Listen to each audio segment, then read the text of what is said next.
I was going to post a video today about a woman I deeply respect, and I still might. But the past couple of days have been fraught with too much to ignore. Stephen Colbert is out.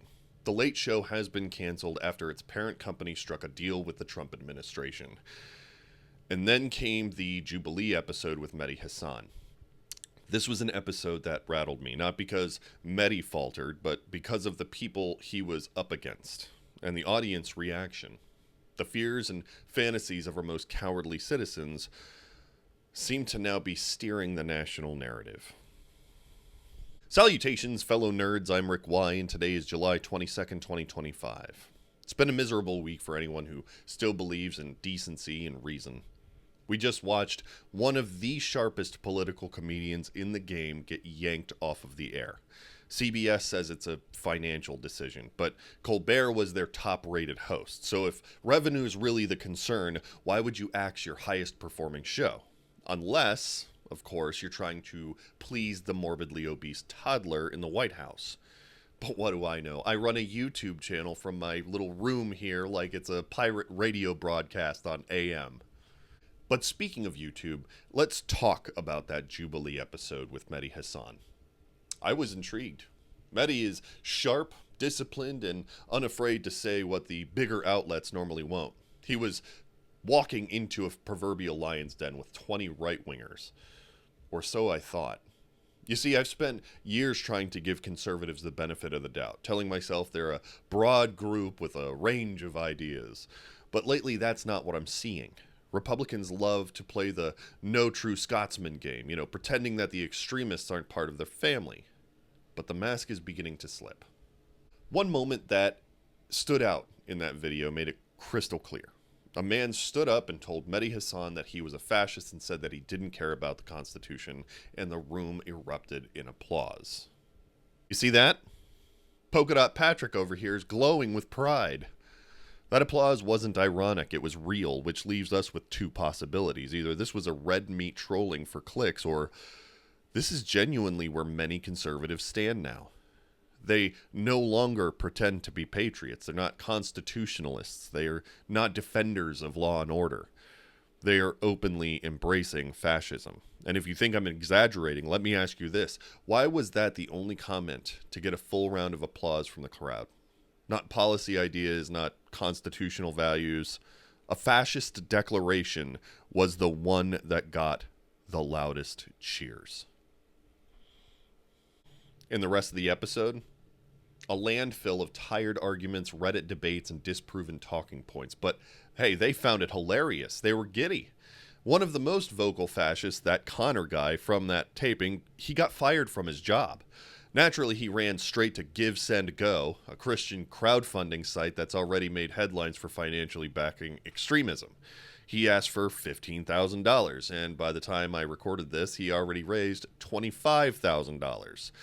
So what did he do next? He ran to another platform called The Rift to spin his firing into a story of persecution. He claimed that he was fired because he stood by, get this, traditional right-wing views. That's not true, of course. He was fired for calling himself a fascist autocrat, but it doesn't matter. That lie made him a hero to thousands of others.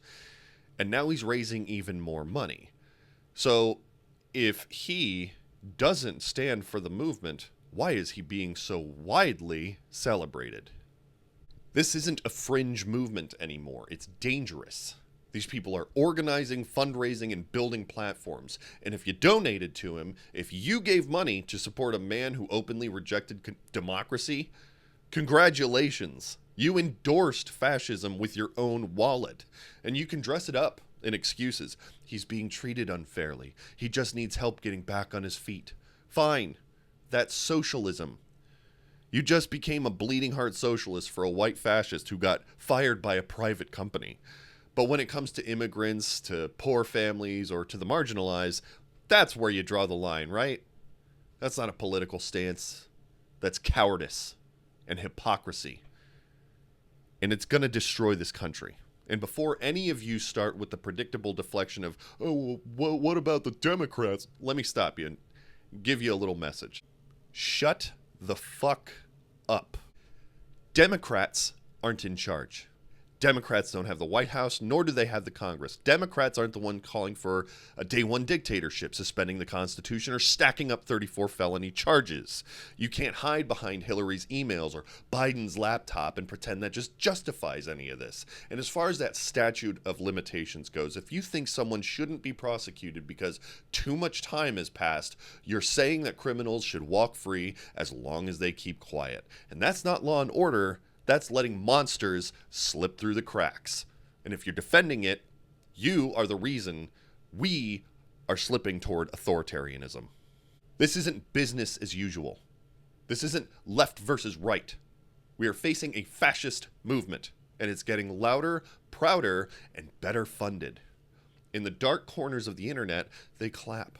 In the open, they make excuses. And some of you still pretend that there's just this small sliver of the movement. It's not. These people are fascist nationalist autocrats. They want to use religion as a weapon and justify cruelty. And rather than disavow them, Christian platforms have made this man a poster child. So tell me, how long do you mingle with Nazis before you admit that you're a Nazi sympathizer? How long do you sit silently in churches while fascism festers in your pews? If your online voice is so strong, where the fuck is it in public? What happens when the person who claims to speak for your values says something monstrous? Do you speak out? Or do you cheer? Because that's what's happening right now. Cowards cheering, zealots organizing, and churches funneling money to fascists under the guise of tradition. And to the conservatives who like to hate watch this channel, this is how you're seen. And if you run to the comments to scream at me, all you're doing is proving my point. Today's Republican Party is theological fascism wrapped in an American flag. There's no freedom, there's no equality, no rule of law, just codification of power for white religious men to crush everyone they don't like. And here's the kicker. The more power they gain, the smaller that group benefits. It's about race today. Tomorrow it's nationality. Then it's language. Then it's disability. Then it's genetic fitness. We've seen this before. To be a conservative in America today is to turn your back on the Constitution and everything this country was supposed to represent. If this republic falls, you will be the reason.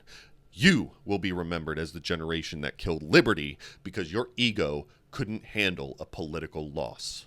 And when your grandchildren ask you how America died, you'll tell them it was because you are too proud to admit that you were wrong.